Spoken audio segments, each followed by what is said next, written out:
Hello students, welcome to org chemistry.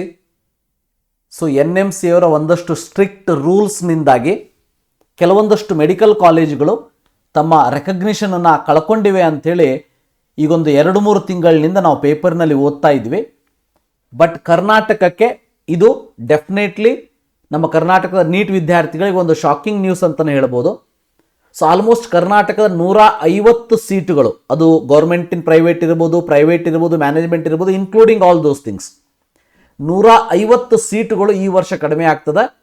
That is because NMC have not given the permission for the third batch in GR medical college hospital and research centre. ಅಂದರೆ NMC ಅವರ ಒಂದಷ್ಟು ರೆಗ್ಯುಲೇಷನ್ಸ್ಗಳನ್ನು ಈ ಒಂದು medical ಕಾಲೇಜ್ಗಳು follow ಮಾಡಲಿಲ್ಲ ಅನ್ನೋ ಒಂದು ಕಾರಣಕ್ಕೋಸ್ಕರ ಇಲ್ಲಿ ನೋಡ್ಬೋದು, admission is stopped, not grant permission for the third batch second renewal for the year 2023-24. So definitely ಇದು ಒಂದು ಒಳ್ಳೆಯ ನ್ಯೂಸ್ ಅಲ್ಲ ಅಂತಲೇ ಹೇಳ್ಬೋದು. ಬಟ್ ಯಾವುದೋ ಈ ರೀತಿ ರೆಕಗ್ನಿಷನ್ ಅನ್ನು ಕಳ್ಕೊಳ್ಳುವಂಥ ಕಾಲೇಜಿಗೆ ಅಡ್ಮಿಷನ್ ತಗೊಳ್ಳೋದಕ್ಕಿಂತ ತಗೊಳ್ಳದೆ ಇರೋದು ಕೂಡ ಬೆಟರೇ. ಬೇಕಾದ್ರೆ ಇನ್ನೊಂದು ವರ್ಷ ಕೂತ್ಕೊಂಡು ಓದಿ, ಒಳ್ಳೆ ಮಾರ್ಕ್ಸ್ ತೆಗೀರಿ, ಒಳ್ಳೆ ಕಾಲೇಜ್ನಲ್ಲಿ ಅಡ್ಮಿಷನ್ ತಗೊಳ್ಳಿ. ಸೊ ಇದು ಡೆಫಿನೆಟ್ಲಿ ಬ್ಯಾಡ್ ನ್ಯೂಸ್. ಬಟ್ ಈ ರೀತಿ ಕ್ವಾಲಿಟಿ ಇಲ್ಲದೆ ಇರುವಂತಹ ಕಾಲೇಜಸ್ಗಳನ್ನು ಮುಚ್ಚುತ್ತಾ ಇರೋದು ಕೂಡ NMC ಅವರ ಒಂದು ಒಳ್ಳೆಯ ಡಿಸಿಷನ್ ಅಂತಲೇ ಹೇಳ್ಬೋದು. ಯಾಕಂತಂದರೆ ಈ ರೀತಿ ಮಾಡೋದ್ರಿಂದ ಮ್ಯಾನೇಜ್ಮೆಂಟ್ ಅವರು ದುಡ್ಡು ಮಾಡ್ಕೊಂಡು ಮನೆಗೆ ಹೋಗ್ತಾರೆ ಹೊರತು ವಿದ್ಯಾರ್ಥಿಗಳಿಗೆ ಸಲ್ಲಬೇಕಾದಂತಹ ಒಂದು ಒಳ್ಳೆಯ ಎಜುಕೇಷನ್ ಮತ್ತು ಒಂದು ಒಳ್ಳೆಯ ನಾಲೆಜ್ ಸಲ್ಲೋದಿಲ್ಲ. So for the time being ಇದು ನಮಗೆ ಬ್ಯಾಡ್ ನ್ಯೂಸ್ ಅಂತ ಅನಿಸಿದ್ರು ಕೂಡ ಮುಂಬರುವಂತಹ ವಿದ್ಯಾರ್ಥಿಗಳ ಒಂದು ನಿಟ್ಟಿನಲ್ಲಿ ನೋಡಿದರೆ ಸೊ ಇದೊಂದು ಒಳ್ಳೆಯ ಡಿಸಿಷನ್ ಅಂತಲೇ ಹೇಳ್ಬೋದು. NMC ಅವರು ಯಾವುದೇ ಸಣ್ಣ ಪುಟ್ಟ ಕಾರಣಕ್ಕಾಗಿ ಈ ರೀತಿಯಾಗಿ ಕ್ಯಾನ್ಸಲ್ ಮಾಡೋದಿಲ್ಲ ಲೈಸೆನ್ಸನ್ನು. ಇದು ಮಾಡಿದ್ದಾರೆ ಅಂತಂದರೆ, ಅಡ್ಮಿಷನ್ ಸ್ಟಾಪ್ ಮಾಡಿದೆ ಅಂತಂದರೆ ಆ ಲೆವೆಲ್ಲಿಗೆ ವ್ಯವಸ್ಥೆಗಳು ಸರಿಯಾಗಿಲ್ಲ ಅನ್ನೋದು ಅರ್ಥ ಆಗ್ತದೆ.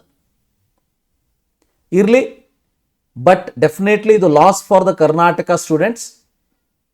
ಆದರೆ NMC ಅವ್ರನ್ನ ನಾವು ಅಪ್ರಿಷಿಯೇಟ್ ಮಾಡಲೇಬೇಕು. ಇಂಥ ಕಾಲೇಜಸ್ಗಳನ್ನು ಸರ್ಚ್ ಮಾಡಿಬಿಟ್ಟು, ಇಂಥ ಕಾಲೇಜಸ್ಗಳಿಗೆ ಭೇಟಿ ಕೊಟ್ಟುಬಿಟ್ಟು ಒಳ್ಳೆಯ ಕ್ವಾಲಿಟಿ ಇಲ್ಲ ಅಂತಂದರೆ, ಫೈನಲಿ ನನಗಿವತ್ತು ಸೀಟ್ ಸಿಗ್ತದೆ, ನಾನು ಖುಷಿಯಾಗಿರ್ಬೋದು. ಆದರೆ ನಾನು ಅಲ್ಲಿ ಅಡ್ಮಿಷನ್ ತಗೊಂಡ ಮೇಲೆ ಆ ಕಾಲೇಜಿನಲ್ಲಿ ಯಾವುದೇ ವ್ಯವಸ್ಥೆಗಳು ಸರಿ ಇಲ್ಲ ಅಂತಂದರೆ, ನಾನು ಕೊಟ್ಟಿರುವಂತಹ ದುಡ್ಡಿಗೆ ತಕ್ಕನಾದ ಪ್ರತಿಫಲ ನನಗೆ ಸಿಗಲಿಲ್ಲ ಅಂತಂದರೆ it is of no use. So ಅದಕ್ಕೆ NMC ಅವ್ರನ್ನ ನಾವು ಅಪ್ರಿಷಿಯೇಟ್ ಮಾಡೋಣಂತೆ. ಬಟ್ ಡೆಫಿನೆಟ್ಲಿ ಇದು ನಮಗೆ ಬ್ಯಾಡ್ ನ್ಯೂಸ್. ಬಟ್ ಅದು ಹೇಗೆ ಬರ್ತದೆ ಅದನ್ನು ನಾವು ಎಕ್ಸೆಪ್ಟ್ ಮಾಡಲೇಬೇಕು. We have to accept it ಅಷ್ಟೇ. ಎಸ್, ಈ ವರ್ಷದಿಂದ ಈ ವರ್ಷಕ್ಕೆ GR ಮೆಡಿಕಲ್ ಕಾಲೇಜಿನಲ್ಲಿ ಯಾವುದೇ ರೀತಿ ಅಡ್ಮಿಷನ್ ಇರೋದಿಲ್ಲ. ನಮ್ಮ KCET ಸೀಟ್ ಮೆಟ್ರಿಕ್ಸಲ್ಲೂ ಕೂಡ ಈ ಒಂದು ಕಾಲೇಜ್ ಕಾಣಿಸೋದಿಲ್ಲ. ಮತ್ತು ಉಳಿದಂಥ ಎಲ್ಲ ಕಾಲೇಜಸ್ಗಳಿಗೂ ಕೂಡ ಪರ್ಮಿಷನ್ ಸಿಕ್ಕಿದೆ. ಇಲ್ಲಿ ನೋಡ್ಬೋದು. ಸೊ ಇವೆಲ್ಲ ಇನ್ಫಾರ್ಮೇಷನನ್ನು ಇಲ್ಲಿ ಕೊಟ್ಟಿದ್ದಾರೆ. ಯಾವ್ಯಾವ ಎಷ್ಟೆಷ್ಟು ಸೀಟ್ಗಳು ಈ ವರ್ಷಕ್ಕೆ ಅಡ್ಮಿಷನ್ ಪರ್ಮಿಷನ್ ಕೊಟ್ಟಿದೆಯೋ ಇಲ್ಲವೋ ಅನ್ನೋದನ್ನು ಪ್ರತಿಯೊಂದು ಕಾಲೇಜ್ ಮುಂದನ್ನು ಕೂಡ ಕೊಟ್ಟಿದ್ದಾರೆ. ನೋಡಿ, ಫಾರ್ ಎಕ್ಸಾಂಪಲ್ ಈಸ್ಟ್ ಪಾಯಿಂಟಲ್ಲಿ ಪರ್ಮಿಟೆಡ್ ಫಾರ್ ಅಡ್ಮಿಷನ್ ಫಾರ್ 2023-24. ನೋಡಿ, ಡಾಕ್ಟರ್ ಚಂದ್ರಮದಲ್ಲಿ permitted for third renewal fourth batch for the academic year 2023-24.